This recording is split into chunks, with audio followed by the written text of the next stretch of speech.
Go live. All right, we're live. Great. Amazing. Hi.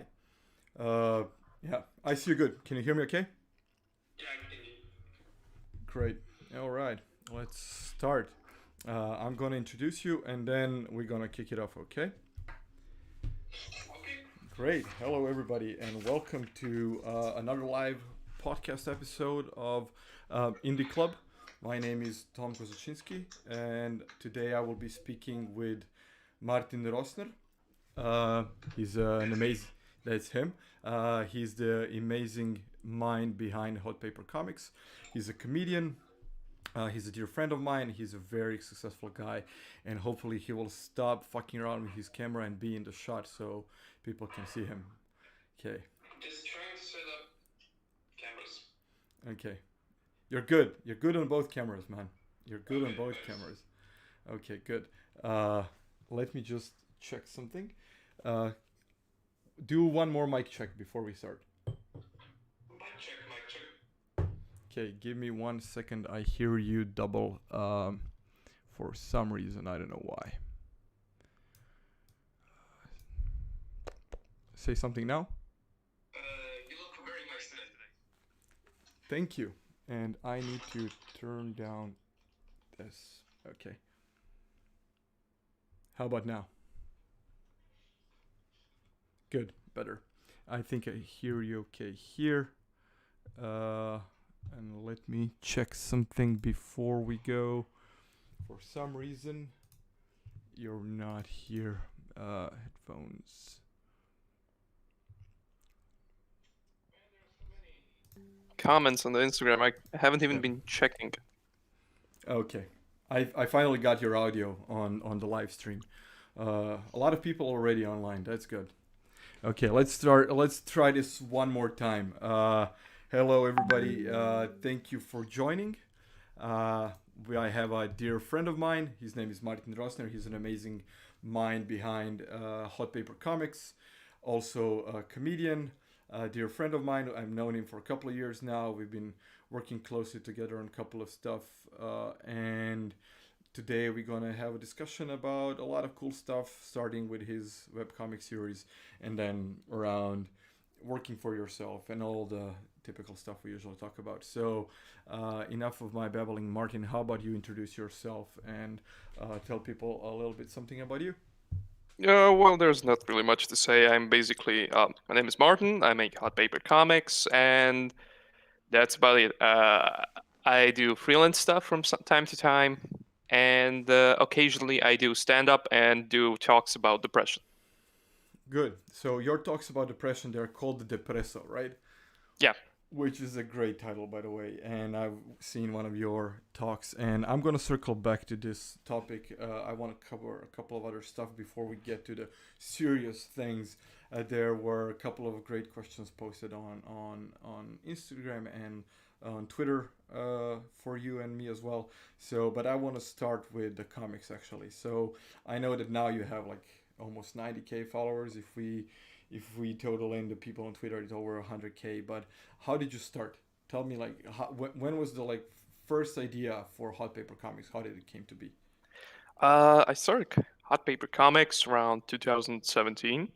I basically had a lot of free time, and comics were something I always dabbled in. So I gave myself a personal challenge to make a comic every day for 60 days, so basically 2 months. And after that, I just kept on going. That's it. Okay, that was it. So, what was the first idea? What was the first comic? Do you remember your first comic? It was about suicide and stand-up. Suicide and stand up. Two things that unfortunately go hand in hand together for. And okay, you started 3 years ago, and now it's been 3 years later. How many comics you have in the bank? I think about 500 right now. Yeah, it's either 450 or 500. Okay, cool. That's good. Uh, Great. And where do you want to take it up?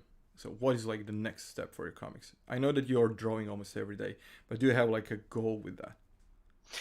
With the comics, not specifically, but I do have a few projects in mind, and specifically, I'm thinking of transitioning, or at least trying, short stories, and like making a bunch of short stories, or let's say 10 pages maximum, Mm-hmm. and maybe if some of them do well, try to write them up into a bit more long form, but also just like a one shot. So it's going to be a complete product. I don't believe in like long stories, like like dedicating yourself to a single project when it comes to story writing for like a couple of years. Mm-hmm. Okay. So I met a guy that wrote like a short children's book that's basically series of short comics that tell a story. Have you considered something like that? I did, but I don't know how to approach like a children's book. I could Well, do it one doesn't with. have to be for the children. It's just like this is the example that he did, but maybe you can do some. Did you think about something similar to where you could actually publish your things in a paper format? Well, I was thinking about maybe kickstarting like a collection of my best comics, and actually like giving the online version away for free. Mm-hmm. So that's a project I've been thinking about, but that would require me to actually redraw a lot of comics. And I'm kind of like unsure if I should try. I mean, I know I should, but there's like always this tiny amount of doubt in it. Yeah, but of course there is. But what is stopping you? Why not just try? Why not? Uh, well, basically, I don't have the funds myself, and if I went to Kickstarter, I'd be using other people's money, and using other people's money makes me really uncomfortable. Yeah, well, that makes sense. But you don't have to do Kickstarter. You can do like pre-sales just to, test the idea and see if people would be interested. Maybe do like a little preview of how the book would look like, and then you could do a pre-sale. And if people buy it in pre-sale, that will cover the printing costs. Then you can go forward with it. Yeah. Well, I mean that's a good idea. But the idea is like I would make the PDF, so the like PC, that digital format, I'd make it free Yeah, for everyone, and I'd only charge for the like physical edition because of course. I think it would be a smarter like move, smarter like from a financial standpoint, because it would be good promotion as my comics would reach a lot more people. Yeah. Okay. Uh, I'm reading comments. Somebody says, "I wish it was as easy as trying to publish a book." Of course, if you have a publisher, it's going to be harder than self-publishing a digital edition Oh, first. yeah, Winnie has a lot of followers and a Yeah. lot of experience with that. I've been ignoring completely the Instagram comments, Yeah, there are a lot of trolls, but a lot of great comics, and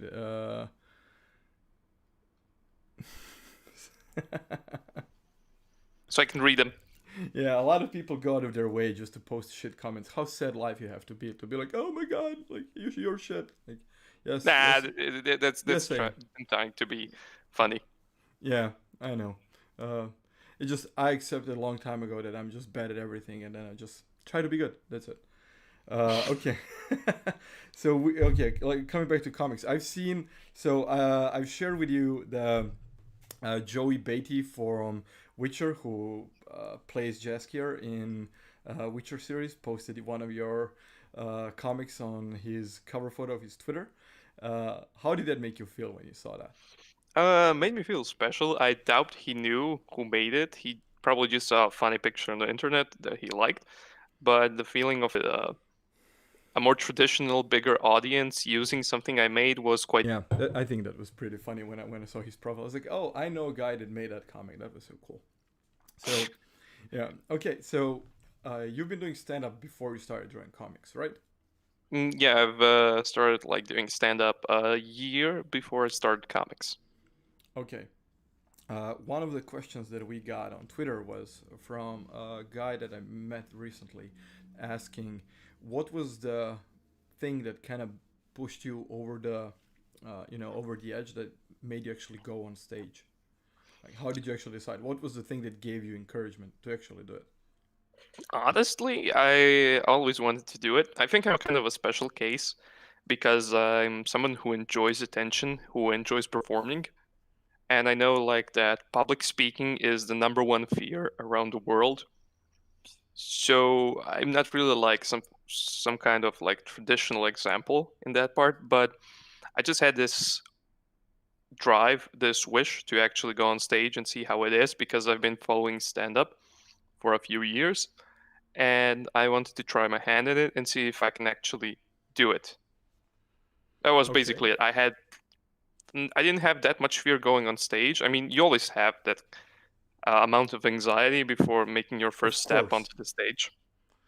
Of course. First time I went on stage, I don't even remember. I was so fucking shitless and scared, and in my own head, under so much not just pressure, but it was the whole adrenaline rush. And when I got off stage, people asked me like how it was. Like, I don't remember. I just know that I remember the light from the spotlight, and that was it. I told my bad jokes, and I went down, and I don't remember any of it. I actually remember my second time going on stage, but not the first one. You're trying to forget that one. Okay. Or I successfully forgot. It's either or. But yeah, you forget your traumas. So yeah. But yeah, we keep going. So So when it came to like that first time, I had a friend that also went and tried stand up with me. So we were having a bit of a competition to see who's gonna get more reactions out of the crowd. who And we won? also, hmm? Who won? I don't remember. So I'm guessing because I don't remember it, he won. Mm-hmm. So I'm trying to forget it. Mm-hmm. And so I had kind of a fallback. I had someone to rely on. I wasn't going into it alone. So that's what probably helped. I'm just Yeah. gonna say hi to everybody in chat. Hey everybody. People are asking you to do Wookiee impressions. I'm working present. Rar. I don't know. Are you actually do those sometimes? No, I never seen you do impressions. I don't do impressions. You do I think impressions of being a bad comedian. that's true. That's my whole act. And you're kick ass at it. Yeah, I'm really good. People go like, "Wow, he must have practiced a lot to be this bad." Okay, so going back to stand up, when you started 4 years ago now, right? It's almost 4 years. How much do you have to form your like first 1 hour special? You mean how much I currently have right now? Yeah, or how long till you have it? A lot. I'd actually like to trash all of my current material, not because it's bad, but because I'm sick of it, Mhm. and I'd like to do more of like a leap into making a proper special, like doing something completely new, working on something different. Because most of my stuff is kind of one-liners strung together into a made-up story, and I think people can tell it's not really honest. Yeah, And I want to like try not to do that because the better the impression of the comedian on stage, like the impression that he's on saying stuff that comes to his mind, like in the moment, the better I think the show is, and also hi enslave the animals. What are we? Yeah, I see your Instagram. yeah. I never use this. You're full of. Wait, I know most of my fans don't know you. Tomislav, he's a good friend of mine. He actually gave me a lot of advice when starting, and he's in Croatia a really big deal. He did shows in front of thousands of people, completely sold out theaters. So I wanted to ask you, so what made you go to and do a stand up? What Oh, was you're flipping tables on me, right? yeah? What? Um, well, I was also performing with a friend. You met Alex, you know him. So it was basically he. We were on in a college together, and he came to me saying, "Hey, there's this open mic going on. Do you want to try?" And I was like, "Yeah, I can tell. I can come up with a joke." So we went together, and that was I think this year is gonna be 14 years ago, or even more, something like that. Even yeah, 14, 15 years ago, something like that. So it's been quite a long time, but it kind of went on a have nothing to do with my life better than this, and I should try it. And then it kind of spiraled into, oh shit, this is turning into a career. And then it was a hobby for a long, long It time. spiraled into, oh shit, this is a career. That's something a lot of people would like to happen. Yeah, it was kind of, I never kind of wanted it to be a career. I always wanted to be like a really good hobby. But a couple of years ago, when Alex and me and two other guys, we started this comedy group that you know of, and it kind of turned into, okay, this is now serious. We have a serious audience. We need to be doing this almost every day, every week, doing a big show, like doing. We signed a major beer brand to do like a tour, and at some point I had to stop my real job to be a comedian, which was kind Yeah, of that must weird. suck. That must Yeah, completely suck. it was because I was building my design side of works, and I had to tell all my clients like, oh, I'm stopping. I'm taking like a year off where I'm just gonna do stand-up comedy, and I wanted to prove to myself that this is something that I can do, and this is something that I could do for a year and live off of that, which in Croatia is it's pretty difficult. Coming from a small country with not a lot of audience, not a lot of people actually knowing what stand-up is, but it did pay for my wedding, so I think it was a success. And then after I got married, I moved to London, so I kind of wind down the stand up thing and restarted my company. But it was an interesting part. Yeah. Whew, yeah. Good. Yeah, Good Winnie's question. saying. Winnie in the chat is saying that what you just said is an absolute dream, and I do agree with her. It sounds something. It sounds like something I would love to do. Yeah. Well, to be honest, it was a dream come true to a certain degree, where you're doing something, and it's like I believe that that would be the closest thing when you're if you would be able to fly, like you would be, oh my god, oh shit, I'm flying. So it was like something like that, like oh shit, I can't believe this is happening. We are doing this, and it's going well. Uh, but and I do miss it. I miss it every day. I'm not on stage. I miss it like seriously. And every time I go to Croatia, I use that opportunity to go back on stage. I do stand up here in London, but uh, uh, it's not as big of an audience as in Croatia. So Croatia was a much bigger thing. But to be completely honest, I believe that it's kind of I put a pause on stand up comedy because I want to build my company now because I feel now is the time to work on the business side of everything I want to do. And then once business picks up, then I can go back to comedy and then kind of feel safe because living in London is not cheap and unfortunately comedy in London. So, but yeah, it is a Yet. dream yet. But it is a dream come true, and it was a dream come true, and it was great what it lasted. But unfortunately for me, it ended. But I'm gonna pick it up again. But there are people still doing it, and I think if you want to try it out and do it, you should just go and actually, you know, see what are the necessary steps to do it, and then see what you need to do to actually get there. Actually might do it. You see, my good friend here has invited me to try couch crash a couple of days at his place. Yeah. So this is for your people.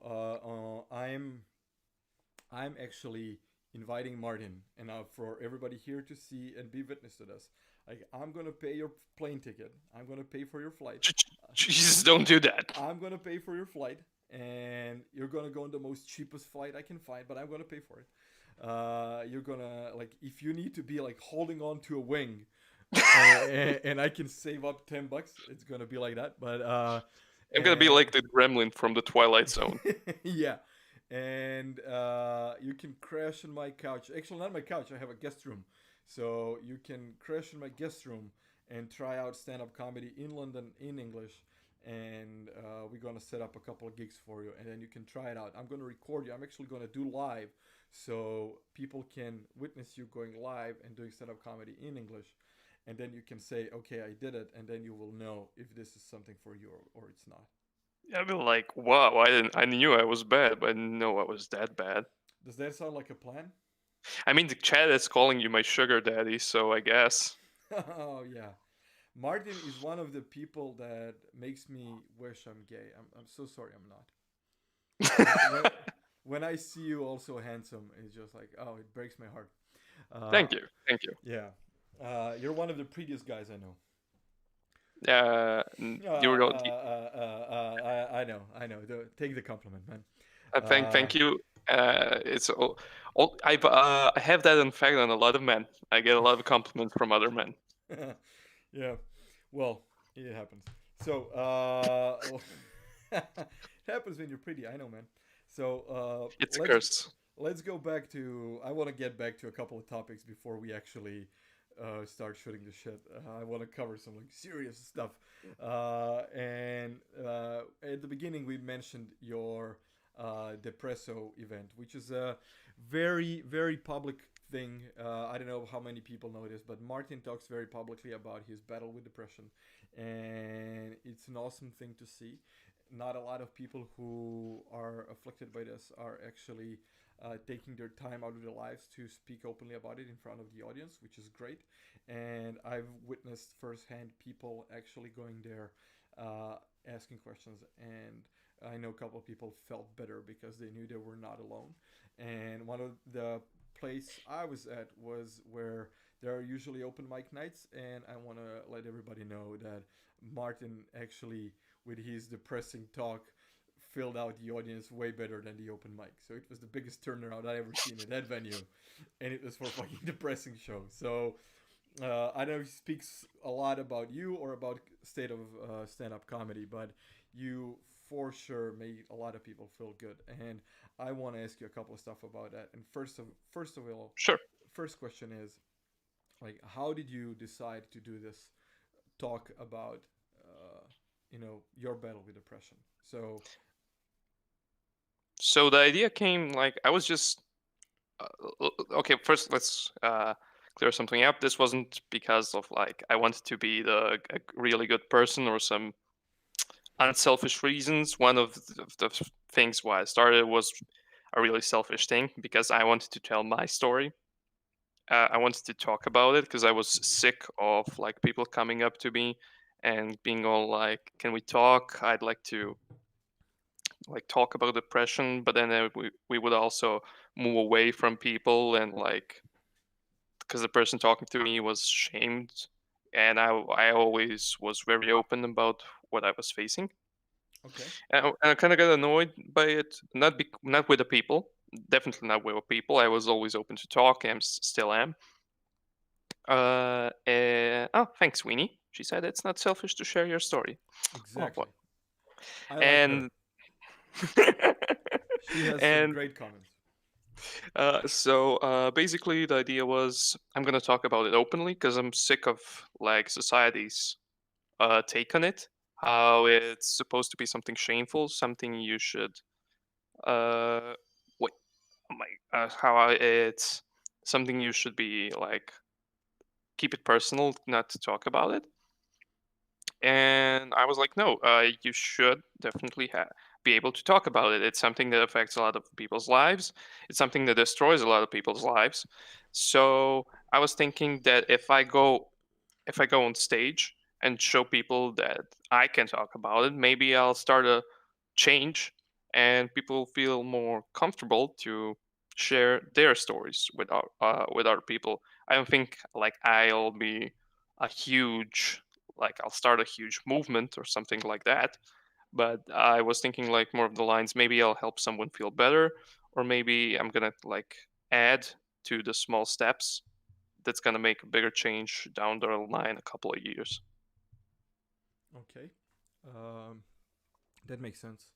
And how did the first one go? The first one went great. It went really great. I was actually surprised by how many people showed up. I did it here in my hometown. It was a small coffee shop. Around 50 people came. I told them my story. I did my presentation, yeah, the Depresso, and then I held an anonymous Q&A session where I gave everybody a blank piece of paper and they could write down their questions. And I think I got around 40 questions. That was very cool. Okay, I think it's a great idea to ask questions anonymously, especially around a subject like this. That can be kind of touchy feely. Um, Did and you feel what are we at church? Yeah. So what is the what would you say was the like the biggest impact somebody told you you had on them with your talk about this? I'm not sure it was like the talks. Basically, people, when the talk ends, most people just stand up and go. Just like, okay, we're done here. We can go now. But I have been getting a few messages over like the years doing the comics and such, where people told me that my work encouraged them to actually seek help, and that's quite a nice feeling. Yeah, of course. So how does the typical event look like? Depresso. Yeah. So basically, it's a three parter. I divide it into three parts. So the first part is like the introduction. Uh, I talk about how it started with me. What was my experience like? What was it like to go to therapy? Then I have like a break, a Mm-hmm. 5-10 minute break. Uh, then I have like the then I talk about like how I'm doing now with my medication therapy and everything. Then I take another break, 5-10 minutes, where I give everybody a blank piece of paper, and the last part is the Q&A session, where I answer the questions I can answer. And the biggest thing I do, like at the start and before the Q&A, is remind people that I'm not a medical licensed psychiatrist, and that I would love to help them, but they should not ask me for medical advice because I'm not smart. Don't listen to me. Mm-hmm. So you're telling them not to listen to you. When it comes to medical stuff, I'm like, take it all with a grain of salt. This is all from my personal experience. I'm not saying that the things that helped me will help you. It's just like the whole point of Depresso, the talk, is to make mental health discussion more accepted in the general public. Mm-hmm. Yeah.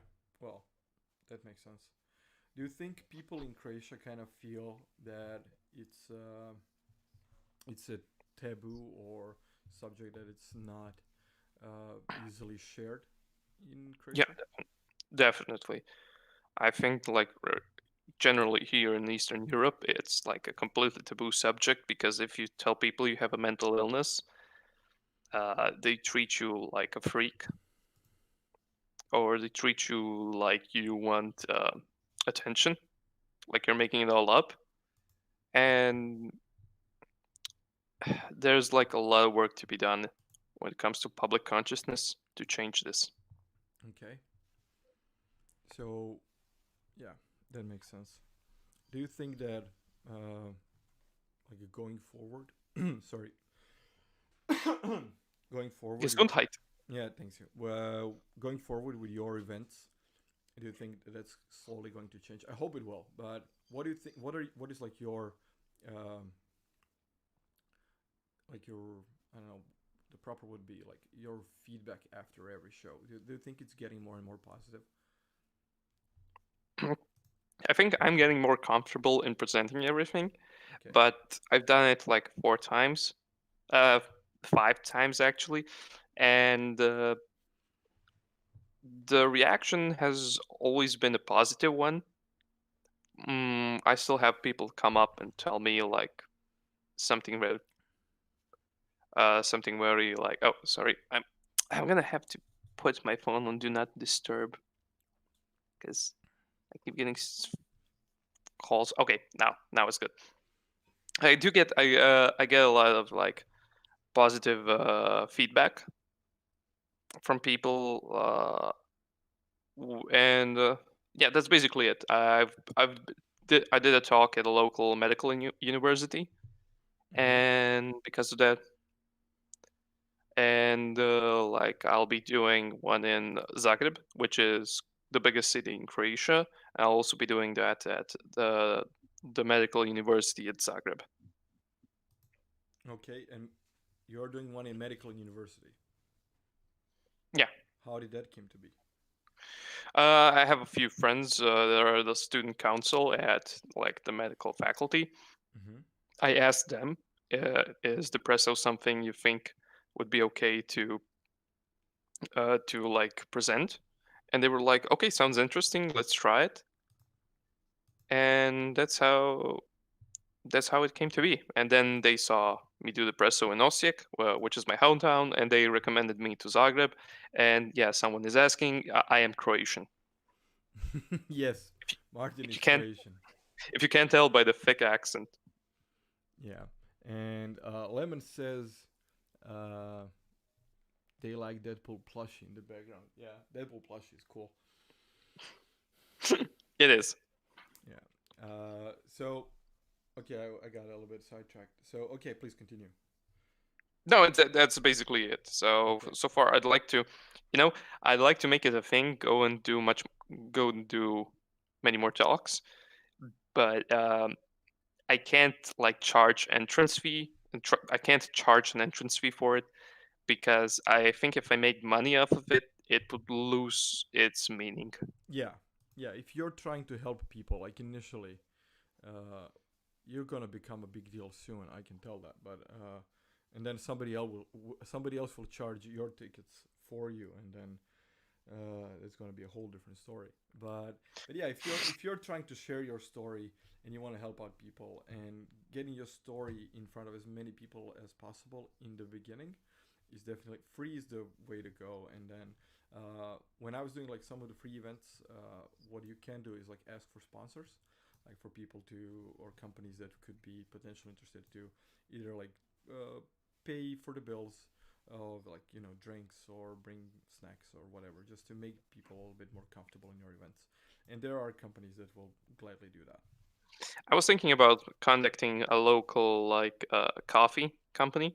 Yeah, What about doing a presentation on Twitch sometimes? Actually, that's a good idea. yeah, that's a good idea. You could run your thing through Twitch for sure. I think you should do it. Yeah, I could do definitely a talk. I don't have a Twitch. My upload speed is horrendous. I would have to have a friend host me or something. When you come to London, you can do it from my place. Oh, okay, yeah. Problem solved. Thank you, Sugar Daddy. No problem. Uh, so how about we find a date for you to come? Actually, like it could totally be in like end of April. Yeah, sure thing. Yeah. It's not like I have. It's not like I have a full schedule. Yeah. Okay. We'll think of something. End of April or something, or end of March even maybe. Put it a little bit earlier, and then because I want to see you, So let's put that earlier. Just to make it clear, he's not gonna really pay for my plane tickets. I can do that myself. No, no, no. I'm gonna pay. I'm gonna pay. I'm gonna. I'm gonna pay. And then you can repay me. If you know what I mean. Okay, so we got one of the questions on Twitter from a guy called Poms, as in, Pop. as in fries, I believe. He asks, "What's a moment of your career you remember vividly, like where you thought I'm on the right way?" I don't. I had a lot of like good, good things happen to me. I remember like going to Disneyland because of my comics. See, Oh, I tell was us, like, tell us that story. How did that happen? so basically, I was kinda quotation marks well known in the Dota 2 community because of a really popular comic I did. And then there was this contest, and hosted by a Dota personality. I won the contest, and the prize were tickets to go to Disneyland to the Dota tournament. So I went there, booked a plane, went out there alone. It was actually my first time like taking a trip like that, and I was like there watching my favorite video game, meeting like the public figures. Uh, a hot dog in one hand, a beer in the other. Well, it's not beer. It was a soda drink, and Come watching on, man, be like cool. Say it was a beer. People don't have to yeah, know it was it that. was whiskey. It was Yeah, a it shot of was. whiskey and a hot dog. There you go. It was like a 12-year-old whiskey with like a light smokes and a cigar, not a hot dog. Okay, cool. You're Yeah, cool. yeah. I was eating the cigar and thinking, yeah, Exactly. this is pretty nice. Yeah, and basically when I actually got the second thing, I think like, okay, well, this could be something else, is when people were asking me to open up a Patreon because they wanted to support me. That's how actually my Patreon started. Okay, so people ask you to open your Patreon so they can give you money. Yes. How often that does that happen to people? Like, hey, we want to give you money. I don't know. I sometimes like buy several copies of indie games just to support the developer. I guess that's kind of making games. So when somebody's making media that you really love, I think you can expect that. Not like that you can depend on it, but it's a thing that can happen if you make something others love. Yeah, yeah, that's true. And I think your comics are really good. Well, this is why I am on your Patreon as well. So I love the friendship mage you drew for myself. That was amazing. Aw. You remember that one, right? Hmm. Okay, cool. Let's go back to Q&A. There was a couple more questions that I had written down. One of them was, and this has nothing to do with comedy and nothing to do with comics. Um, you said that you're planning to move to Zagreb, right? At some point. Yes. What were you think like? What would be the career, or not a career, but what would be the first job you would take that would be paying for your life there? Mm, I've been giving that a lot of thought. I know what jobs I would not take. I don't think I would take something very physically, something that required a lot of physical activity. Not because I'm that lazy. It's because I have the spine of a 40-year-old man, and I'm not really someone that would like to destroy his health just to like have a job. Okay.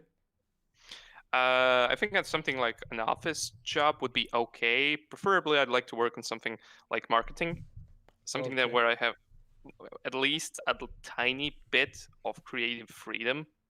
Though I know that's like that's not likely, but I probably would probably have to start somewhere from a like a low position, low paying job. But it's definitely something I'm going to have to do eventually. My only problem, with the only problem I actually do have in life is that because of the depression, I have a lot of fatigue, like a lot of abnormal amount of fatigue. I'm very tired, very, very tired, and it's to the point where it's interfering a lot with me normally functioning in my everyday life. So until I can have like a semi handle on that, I don't feel comfortable enough to actually go somewhere Mm-hmm. on my own. Okay. Makes sense. Would I like to be a librarian? Okay. Yeah, So, yeah, sure. okay, cool. That makes sense. Well, if you go to Zagreb, you will have much more opportunity to actually do stand-up comedy. So that would be okay, right?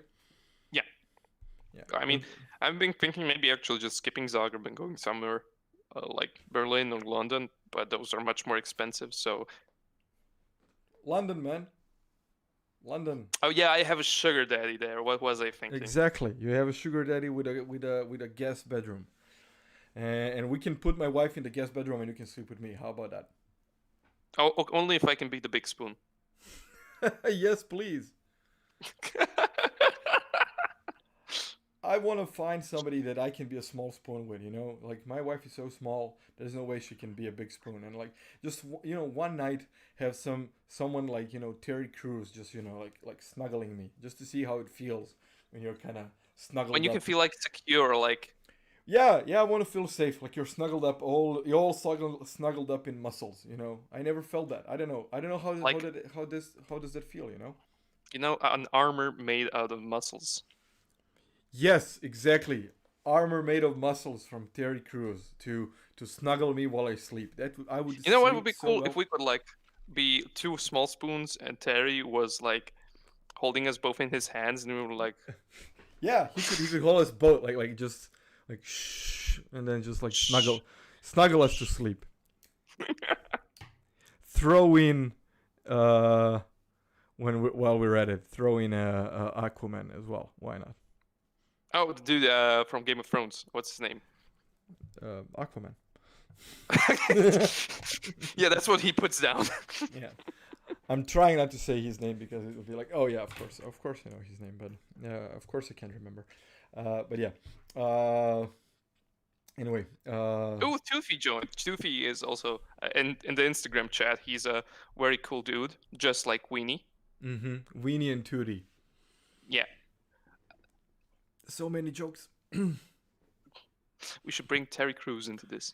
To the BJ. That's that's like 5 jokes right out of bat. Right. To the BJ. Nobody likes a 2D BJ, man. Hey, don't kink shame. We're not doing kink shame. I'm pooping. Great, thank you. We are helping him poop. Internet is amazing, man. Bringing people together in their time of need. Yeah. We are all fingers crossed for your poop, man. Yeah, it's like... Cool. Anyway, let's get back on track. What were we talking about? Okay, Kart. Mario Kart. Oh, dude, we should totally do Mario Kart. I don't have a Switch. I have it. When you come to London, like we can have like 5 days of live Twitch or whatever. You talking about depression, bumming everybody out, and then I'm gonna kick your ass in Mario Kart, and then everybody's gonna laugh. So we're gonna put them back in neutral, and that's gonna be fine. Okay, sure. Yeah, I accept those terms. Yeah. You see how much I'm trying not to make fun of you. This was like we have a good hour in where I'm not making fun of you a lot. This is good. Yeah, I mean, this is quite weird. I mean, I'm liking it, and I know the minute the camera turns off, I'll be like, da da da da da da da. Yeah. So you're moving to London, and you can start working like a low-paying job that you can easily get. That's not a problem, and then you can work on your craft and your comedy, and pick up from there. So let's make that happen in 2020. How about that? That sounds manageable. Yeah, that sounds manageable. Of course it does. So we get your first job, we get you to London, and then everything's gonna be easy from there. That sounds like too good to be true kind of thing. But I'm willing to take a risk. Why not? Good. I have that now in a recording that you said that publicly. So you're willing to take a risk. That is good. So okay. What's next? Do you have any questions? I don't know. I was like, I have everything scribbled on my papers here, but I had like a lot of freelance questions. A lot of for freelance you. questions. Okay, well, those I can answer. People are saying that this is a very private live stream. No, it's not. It's very. We're like doing it out in the open. So most of you, probably a lot of people don't know, my friend Tomislav here, or as I call him, Koza. Yeah. Koza. He's a freelancer. He has his own business. He's trying to get his firm onto its own 2 feet, and his side project is like this live stream. So he wants to build like a community of freelancers. So freelancers from other industries can talk to each other and share tips. But you have a question. You said you have a question. Don't talk about me. That I feel embarrassed. I need to give people some context. So why are you someone who should talk about it? So that's... Yeah, okay, fair enough. Okay, I think like a lot of people have this illusion that if they go freelancing, they'll be rid of the stress that normally comes with a normal job. I think we should address this and break that illusion immediately. When you go freelance, you will have less stress than you have a real job. Yeah, people have this illusion that when they go freelance, they're gonna have this magical happy life. Yeah, that does not happen. Yeah, that's yeah, no. So when you go, depending on what you mean by freelance, a lot of people say freelance and they think it's remote working or working from home, that there are like two different things, going freelance and working from home. So you can be permanently employed and working from home, or you can be a freelancer and still be going 9 to 5 to work. So, but So an independent contractor basically, but you're yeah. your own boss. So last 2 years actually, I did like independent contracting in London, where I would spend like around 60 to 70% of time in office with the team I was working with, and then other time I was either traveling or working from home or whatever. But the thing is, when you are freelancing, you're basically not having benefits of permanent employing. So there's like no pension scheme, there's no medical insurance, all that stuff does not happen when you're a freelancer, because you have your own company and you're charging as a company. So you are in charge of that, how much, what would be the salary that you pay to yourself, and also you're managing taxes. You need to have your own accountant. It takes a lot of time to learn everything that goes into managing a company, that when you're employed you don't think about that. So a lot of people think like, I'm going to quit my job, I'm going to go freelance, because they think they will have much freedom, which is true to a certain degree. But then you do so many more other stuff apart from your job, that it eats a lot of your time that you thought would be free, and like, somebody enjoys that process, and some people like that, so that's not a problem. But a lot of people are kind of taken by surprise. Oh, I had no idea that I need to do this and that, and all, like, Yeah, especially like especially oh, when you're sorry, sorry. starting out. No, it's fine, it's fine. So especially when you're starting out, a lot of people do not take into account that you need to sell yourself, you need to market yourself, you need to have a good either portfolio if you're a designer, or a website, or whatever you're doing. You need to sell yourself, and that takes like extra time, and you need to build a network, you need to meet a lot of people. And if you're not in it for the enjoyment of the process, it can be a problem. uh, so you need to have a lot of self-discipline. Somebody even mentioned that on the chat, especially when working from home, because in the first couple of days it's just like, oh, I can work whenever I want to work. So I'm gonna work right when I wake up, and then, like, I know I'm gonna go first to the gym, then I'm gonna wash the dishes, then I'm gonna wash the windows, then I'm gonna redo my carpeting, because suddenly you have this desire to do everything else apart from actually what you have to do, and then the deadline hits, and then you're like, oh shit, I need to cram weeks of work in this weekend, which is kind of, it happens, but it's not for everybody. But if you can control and discipline yourself and be good to your clients, like be responsible, then it can be amazing. Last year, 2019, I did 38 flights in total in the whole year, and all while going to the conferences and doing my stand-up and traveling. I worked with this amazing client that was very flexible, and they didn't care where I was, because one of the things that's very important for me when working with a company is to say, like, we need to value the results, not the ass in the chair time, because there are a lot of companies that, oh, you need to be here at 9 and need to be here till 5, like 9 to 5, do your 8 hours of work. Like, nobody's productive 8 hours a day to a specific 8 hours a day. Even if you're productive in 8 hours in the whole 24-hour day, you are not productive 8 hours in one piece. So when you're working from home, you have this freedom to kind of schedule your working time.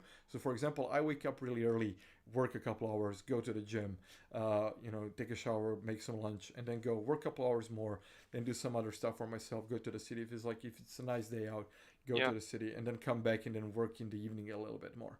yeah. So I would guess like that you take showers. yeah, well, it happens on Tuesdays and Saturdays most regularly, but I have to.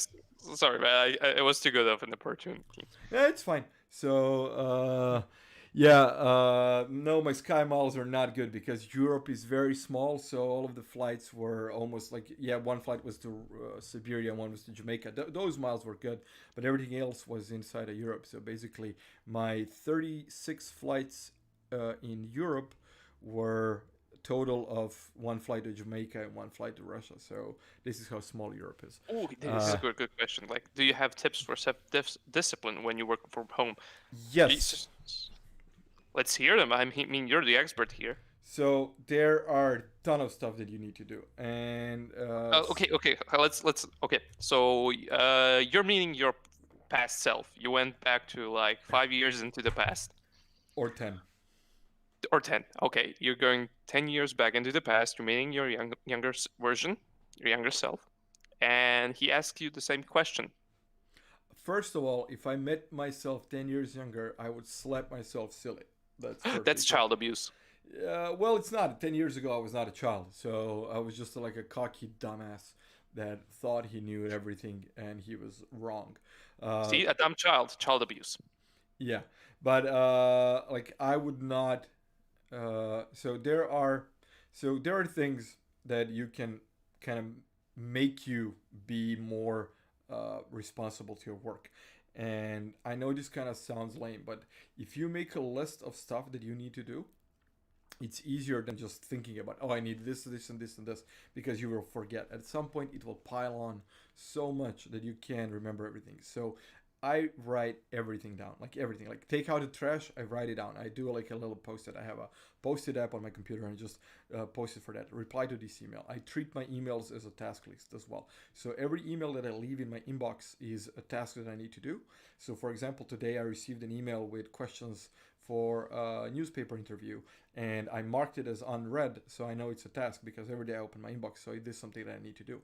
And I try to keep my inbox at 0, so everything when something comes in, it's a task to do. That's one of the things. One other thing is I actually got this from Jerry Seinfeld. Well, when he was talking about how he writes his material, he basically writes 30 minutes every day and does a little like X on his calendar, and he's building a chain. And he said, Yeah, like, that's smart. yeah, so like he said, never break the chain. And at some point, when you have a long chain, it will kind of feel bad if you break it, so you just keep going. So you pick something that you want to do daily. Like some people practice an instrument, or at that point when I was starting out, I was practicing things like Photoshop. It was just practice every day and see where it takes you. That's one of the advices. And then there's a thing called Pomodoro technique. Pomodoro is Oh, the 25 minute. Okay, you 25 tell him. minutes, Sorry. the tomato thing. So basically you set a 25-minute tomato timer, and you say, okay, today I need to, I don't know, for example, write a blog article or whatever. And you say, okay, cool, this will take me 3 hours. That would be total of 6 tomatoes, 6 times 25 minutes, with 5 minutes break between every tomato. And then you can say after 5 tomatoes, I have 15 minutes, like a longer break. And then you just break your work. And when you start the timer, you turn everything off, everything.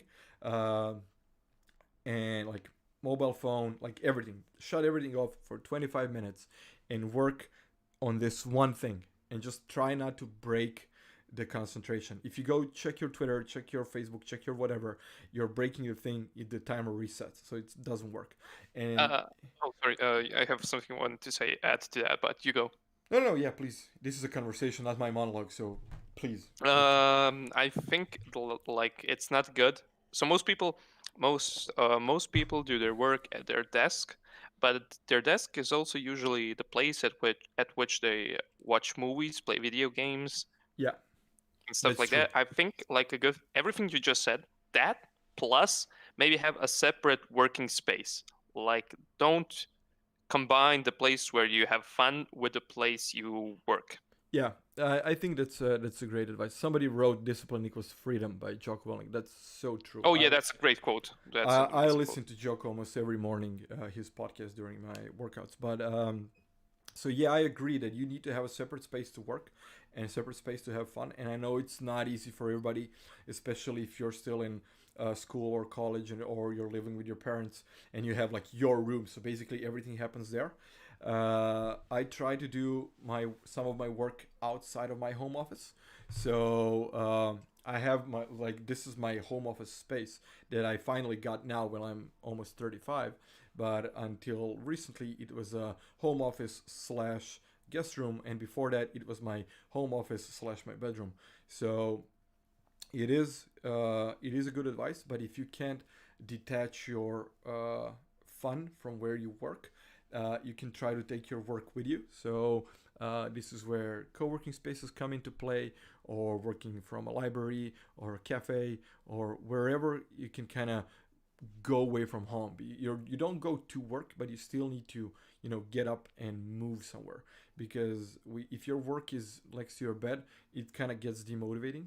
And early last year, actually no, late of 2018, um, I really had this bad case of cabin fever, which is basically you're closed off in a small room for a long time.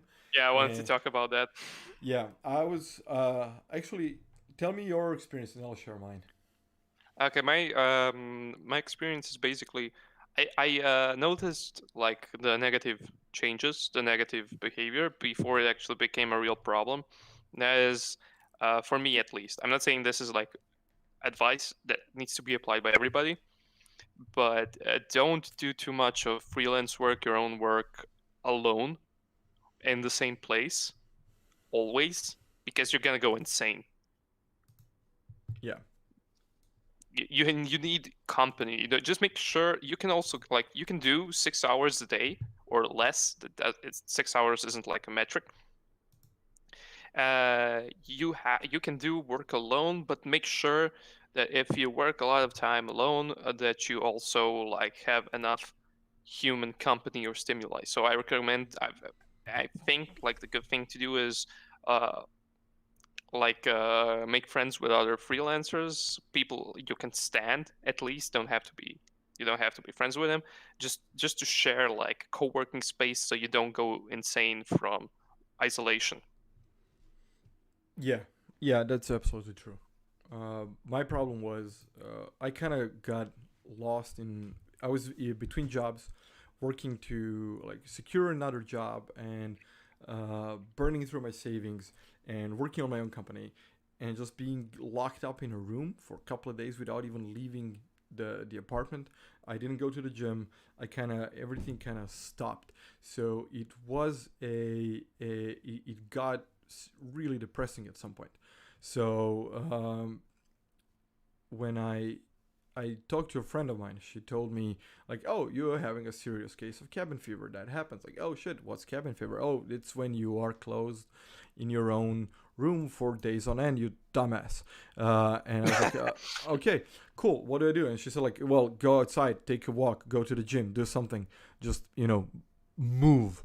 You and the just the benefits that I got from physical exercise kind of helped me to cope more with me being closed off in a small room. Yeah, Uh, that's a lot of things will actually help a lot with that. So you have a wife. Some people yeah. don't know that, but I'm gonna have to like remove her from the picture if I come to London, Why? so I can be the big spoon. We talked about it. Yeah, she's gonna be in the guest room. That's not a problem. Oh, okay then. Uh, so you have a wife. You have like at least some kind of guaranteed social contact in a day. Oh hell no, that's not a guarantee. Uh, she works a lot, and there are days where like when I finish working, she's already sleeping. Like she would come in and say hello, but and it would be the typical, oh, like, do you want to eat something? No. What do you do today? Blah blah blah. But if she comes home tired and she works the whole day because she works in a clinic, it's just it doesn't leave a lot of room to socializing, especially when you're tired. So there have been days where we basically live together, but I haven't seen her in a couple of days. And last year, with a lot of traveling, you're constantly banged up, and a lot of energy goes into talking to a lot of new people, and then you go to your hotel room, and then you're supposed to work. It's it is a challenge, but if you wanna have the freedoms of working remotely and working for yourself, then this will be something that will be easily overcome. Okay, I think this is actually an important thing to ask. So you have a wife, you have a romantic relationship, yada yada yada. So you do make time for her. So you don't just like commit yourself to work. You also have days where you organize time where you spend it together, right? Of course.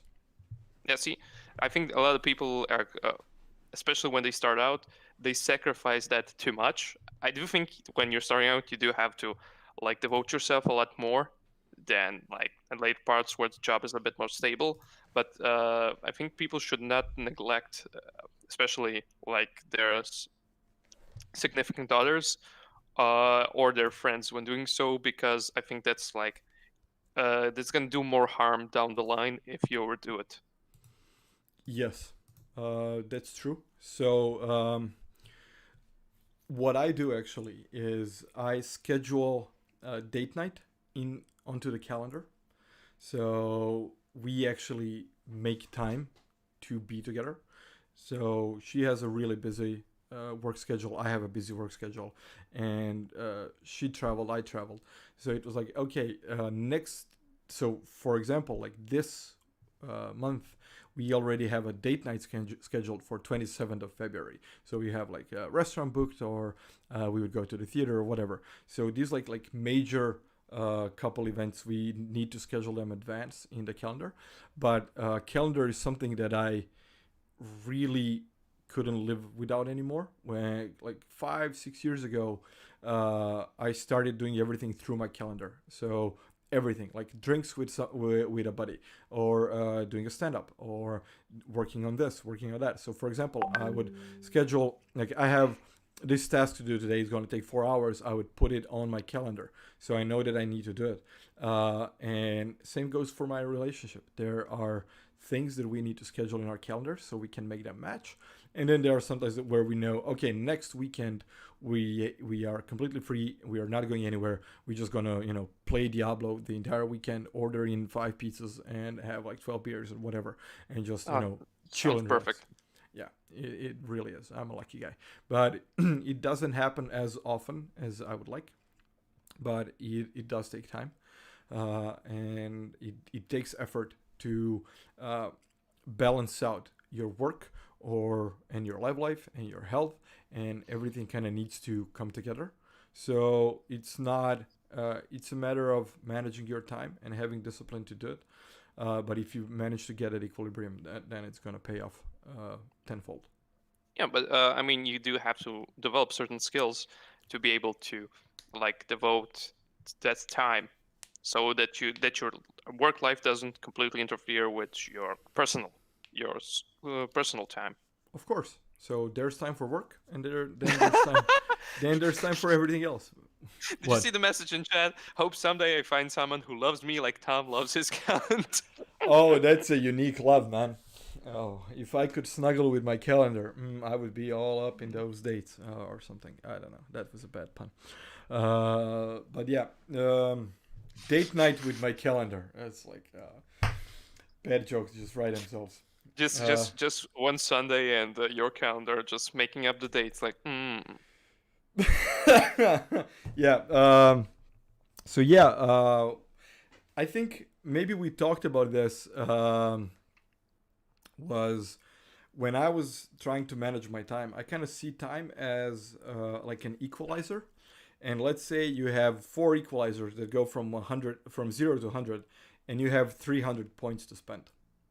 So you have like your health, and then you have your love life, or like your relationships. You have the third one would be your work, your business, your career, and the fourth one is your friends, family, relationships, everything else.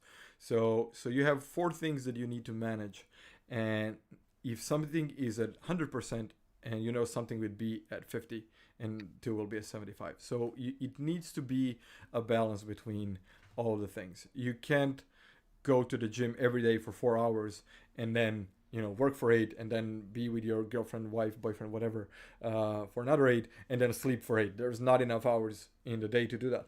So you will sometimes sacrifice a good meal for a bad meal because you don't have time to cook, or you need to prepare your meals in advance and stuff like that.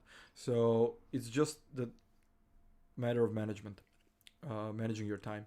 And I think I don't want to say fortunate, but because my wife studied a lot and then she works a lot, I have a lot of time to reallocate to other stuff that matter to me, to my like stand up and my work and everything else. And then I try to do as much as I can while she's away. When she comes back, I spend time with her as much as I can.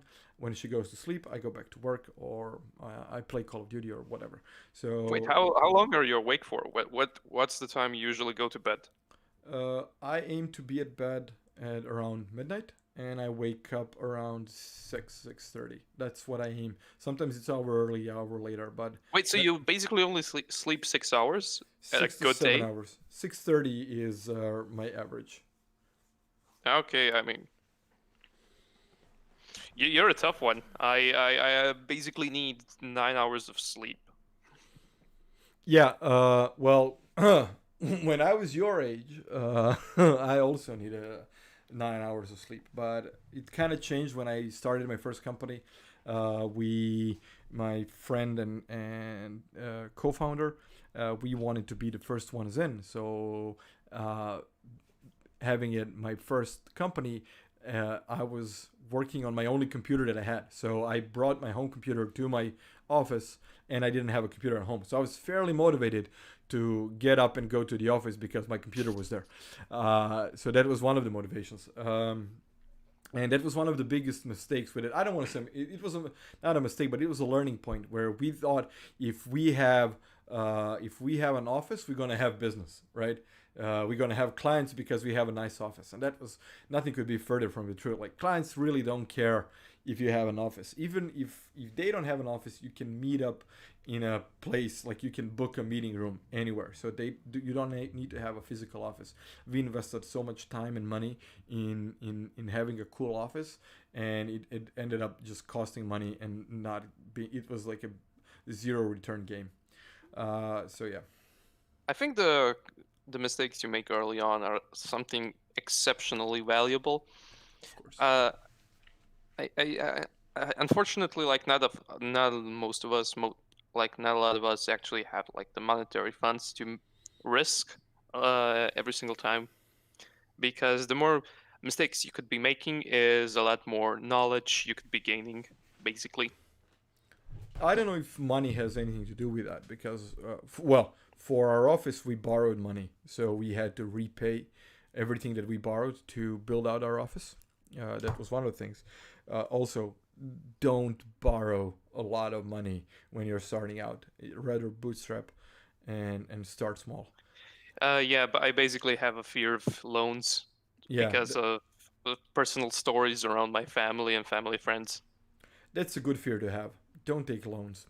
Just work with what you have and always share your expertise in exchange for currency. So you have yeah, you have your expertise that you can offer, and you're bringing value to the table, and then you make sure you get paid for that.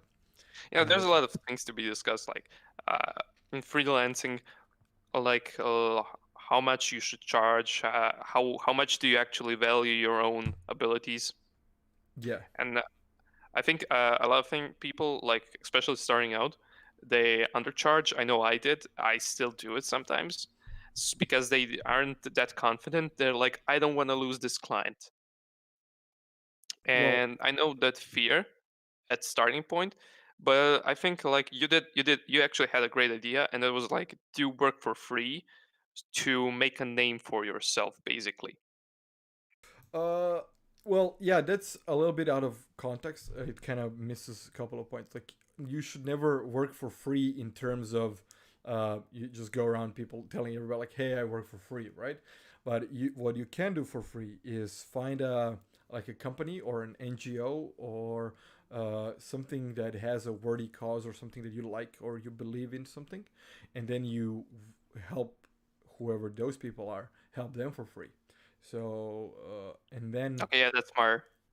right. So I worked with one of the NGOs. I worked with one of the first like clients that I did for free was an NGO based in my hometown that was helping to you know, reduce carbon footprint and do like build a sustainable city or whatever. It was like it sounded nice. They wanted to clean out trash in the city, and they needed like a branding logo. My friend and me, we even built like it was a long time ago, so we built like a flash game for their website so people can kind of collect trash or whatever. But it was something that we did for free with our first company, and then we put it in our portfolio on our website and say like, oh, we worked for this big hotshots in the city and they do this and this, and then you can approach people in the same kind of area saying, oh, they work for them, they must be good. So when I say work for free, just don't work for free, just work smart. Gift someone your expertise, your value, and then just use that to move forward, and then ask those people to reference you further. And whenever I give somebody for free, I always tell them, if somebody asks how much they paid for that, to tell them my full price. So if I build something for you for free, but it costs a certain amount of money, then if somebody asks like, how much did you pay, like, this is the price tag for the thing. Yeah, you got it for free, but they will not get it for free, and this is how much it costs. Something idea I had, which I had a success with, is like telling my rates to. It's mostly like marketing in my situation, because the what companies look for in my comics aren't the comics themselves, but like the platform of people that I have. Mm-hmm. So if I'm gonna do a sponsored post, I usually go on like, so you want to do a sponsor post? Okay, we can do it like this. You can either pay once full price, or we can make a deal like, you can have free, like free posts at a cheaper price, but you have to then like pay for multiple posts. So basically, give people when you're actually starting out, when you're making like that first business, first contact, you give them like a cheaper price for multiple projects. So yeah, you may be like doing or your first thing at 75% of the price you usually do, but that ensures that you're gonna be earning like, wait, what's that? 75% times three. Basically, you're gonna earn like basically you're gonna have them for free projects down the road for free posts. Yeah. So I can't speak about working, charging for your online content, because I have zero experience in that. But there are people that you can ask how they charge. Uh, Also, yeah, definitely all when making prices, make sure to talk with other freelancers or people in your industry to know the yeah. rates. So Enric says like, you should charge by the value you provide with your job, which is 100% true. I know that a lot of people, when they're starting out, they don't know how to price themselves, how to value themselves. They kind of uh, don't know what is the price of their work, whatever it is. And I suffered with the same problem when I starting out, because uh, like, I would like to earn money by building websites or whatever, which is true, but you have no idea how much to charge. And one of the advices early on that I got was to just come up with a formula that works for you, like how many hours a month you want to work. So you would say, okay, I quit my job so I don't have to work 160 hours. I want to work 100, and it never turns out to be 100. It's always more than your regular job. But Hmm. I was naive, so it was like, okay, I want to work 100 hours. Okay, cool. Your salary when you quit was this amount of much. Like, let's say 100 monies or 10,000 monies. So 100 hours per month, it means you're charging 100 monies per hour, right? And so this is your starting rate. And then you see if you can get that rate with your clients. And if you're constantly getting no, that's too much, or whatever, then you need to either lower your rate or raise quality, or your offering, whatever you're offering for that rate. If you get yes immediately, that means that your rate is low, and then you can go up. But you need to figure out your own price when you're starting out, and then rethink your pricing strategy every 6 months. So in 6 months, you will evolve, as a creator, as a maker, as whatever you are. Every 6 months, you're going to be much more upgraded than when you started out. So you just come up with another new pricing strategy, new pricing approach. Add a service, but bump a price, or just reduce the amount of hours you're working. When I started working, it took me 10 hours to do something in Photoshop that now takes me 20 minutes. So, and I can't charge 20 minutes the same amount of money that I charge for 10 hours, you know? So, so it's a couple of different approaches that you need to take. So yeah. Yeah, that's very informative. Thank you, Koza. No, thank you for the question. I don't even know what the question was. You asked a question, I just started rambling on. But yeah, we were talking about basically pricing and yeah, starting work when you start work, how to, as a freelancer, how to price. yeah, that's true. But yeah, maybe we shouldn't bore people with this anymore. I think we talked. Do you have any questions you'd like to have answered? Who, me or people in the chat? Both. I don't know. Both. I asked all my questions. I want to see if anybody else has a question. We have 12 people on Instagram. I think it's more. It's just that Instagram takes a while to upload it. Yep. Oh, thank you, Arnavk. I think.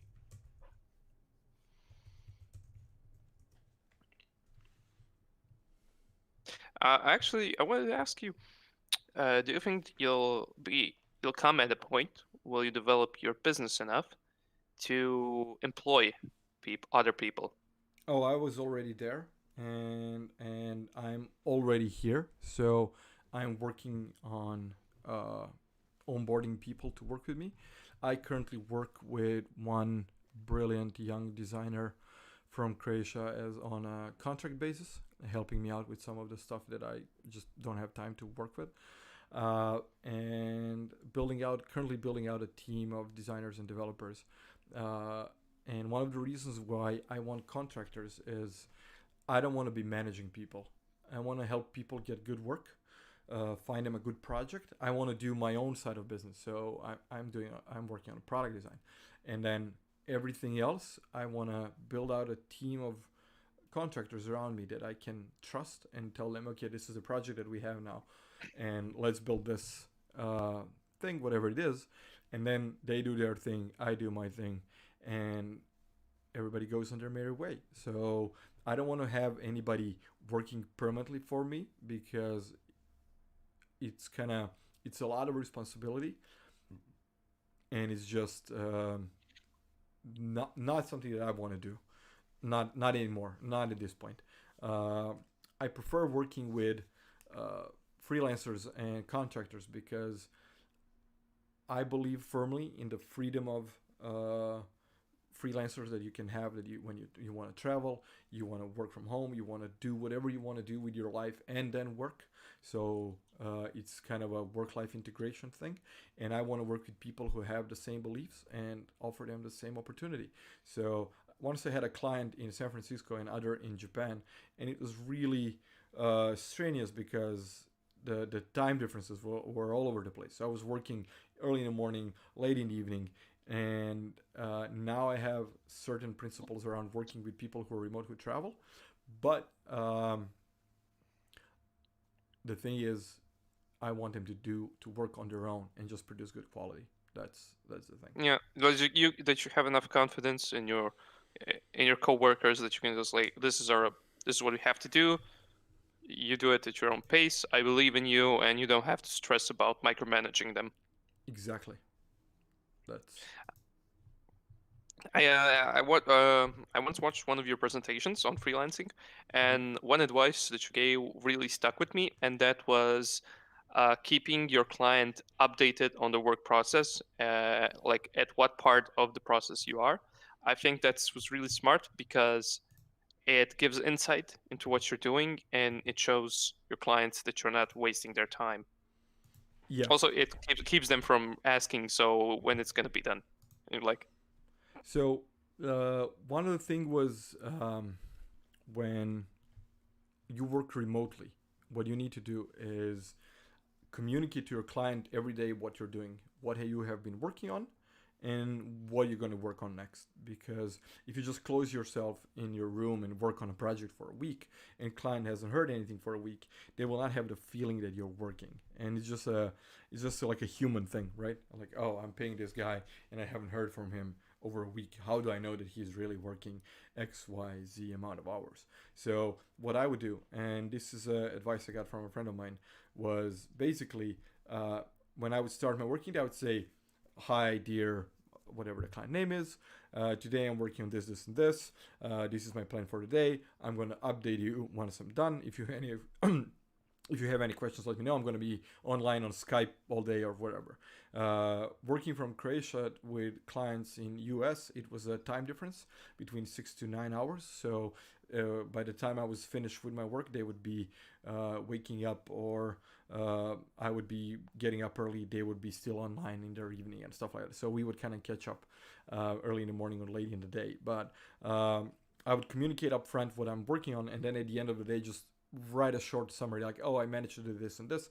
I didn't complete this. I'm going to forward this to tomorrow, and tomorrow I'm going to pick up a couple of other stuff, and just, keep the conversation going, even if it feels one-sided at one point. I had a client once he told me like, oh, please stop sending me your update emails. Just let me know when you're done. And but that was once I think it's okay. Yeah, once you build a relationship with a client, they will not care anymore. But when you're starting out, it's a good thing to communicate like really what you're working on. Winnie also weighed in with the time difference thing. Since she's based in Asia, she has she's like a 12 to 15 hour difference. Wow. Okay, so for the big hour differences, one of my close friends basically works on US Eastern Standard Time, so his whole life is built around that time zone. That's one of the approaches you can take. You can just live different time zone, or you can communicate with a client in a way where at the end of your day, you're sending them something that you prepared for the next day if they are ahead of you, or for the previous day. So depending on where you are, so you always update them. So when you're done with the work and you tell them what you did and ask them up front for what you need to work on tomorrow, and then they have a whole day to reply. When you wake up, you will have enough work to pick up or get feedback or whatever you need from them. So it's just a matter of managing the communication. And then if you need to speak to your client like live, have a live chat, just don't do it every day because it's not sustainable. But find a time, even if you need to wake up at 3 a.m., fuck it, wake up at 3 a.m., do the talk, it's 30 minutes, go back to sleep. But your clients will appreciate what you're doing for them. You need to communicate it clearly, what you're doing, why. And your sleep gets messed up, I know. And that is one of the things that happens when you're working remotely. Fuck it. But if this is why some people have a job, because they don't want to have messed up sleep. So you weigh your pros and cons and get what we're in for. No. Just an update for the new people in the chat. Basically, this is my friend Tomislav Koza. We're talking about freelancing and everything that generally comes with it. But you can feel free to submit some questions in the chat. Yeah. Or we can just wrap this up, because we have been on the phone 90 minutes. Wow. For 90 minutes. So it's we can definitely do an episode 2 of this, because we have a lot of good topics. But yeah, how about we wrap this one up? And yeah, sure thing. Before you go, one last question. Are you currently reading something? Currently, no. I am not reading any kind of book. Okay, I know that you have taken up drawing lessons, that you wanted to kind of make your drawing better. Yeah, that's true. So that happened. What did you decided you want to start being better at drawing, right? Yeah. How did it change and affect your comics? It showed me what my comics are lacking and what I can work on to give a better product. Definitely, it made it more clear what some of my colleagues, like Tui, who was not, I don't think he's longer in the chat, like how much more work they put in their presentation and how much a good presentation can carry your comic to new readers. Okay, so would you say that taking up a class to refine your skills was worth it? More of 10 times worth it. I think it was one of the best things I did in a long time. I think anything that gives you extra knowledge and helps you refine your skills is always worth it. Cool. Okay, great. I just wanted to confirm that. We're gonna talk What about. would you think I would say? I'd be like, Like I want to say, like maybe you would say like, oh no, it was a waste of time. I could learn everything online, blah blah blah. So you know, some people take different approach to learning new stuff. Some people like to learn directly from people. Some people take online courses. Some people take like courses live. So everything depends, right? So I want to hear like how did you go about it? oh, that's so nice of you. I'm gonna tell Terry Crews how nice you are to me. Yeah, because no, I took a course recently. It was a workshop from a guy that I really respect in the similar field that I'm in, and I wanted to see his workshop. Although I basically knew like 90% of everything that he was teaching, and I still learned a lot. And he's a great lecturer and a great guy, and it was worth every penny. So, but I'm more of a be in the room and learn kind of guy rather than learn from a book or something like that. I love reading books, but just doing something practical around my work, it just always goes better live. Yeah, for me, it's learning from other people. I don't know why, but my brain just works better when there's a person in front of me going like, you should do it like this, blah blah blah. Yeah, I just prefer it that way. Not that other ways are impossible for me. of course. Yeah. Well, let's thank everybody who was in the chat, who watched us. Yeah, some people like really stuck around. I'm gonna follow some of you. You guys were amazing. Yeah, they're real soldiers. Yeah, I know. We're not gonna talk about Sukablat trolls at the first beginning, and then everybody else was really cool. So yeah, thank you, Martin, for your time. It was. Thank you for having me. No, of course, it was my pleasure. We're gonna do episode 2 of this for sure. It was a really good chat. Also, when you come to Croatia, we're doing another one. With Good Game. Oh yeah, we're gonna do that one. That's gonna be in Croatian, so it's not gonna be Yeah. for everybody. But yeah, we're gonna do that. That's gonna happen, I think, first weekend of April. So keep that in mind. And yeah, we're gonna build around that. But yeah, so this is really great. Thank you for your time. Thanks everybody for tuning in. Thanks to everybody still listening. If you're listening to our recording, if you're managed to get through here, I'm gonna buy you a beer when I see you. Feel free to call me up on that. Also, I think I have a double chin. No, you don't. You're good. You're good. No, you're good. The shadow is wrong. I think it's your Adam's apple that looks like another chin. I think that's yeah, you're good. There are some neck exercises that I could recommend. The baby fat on my neck. Yeah. So yeah, great. Thank you. Bye bye. It's been real. I'm gonna talk to you soon. Bye bye. Bye. Bye everybody. Thank you. We're off. Bye. Okay, I don't know if we'll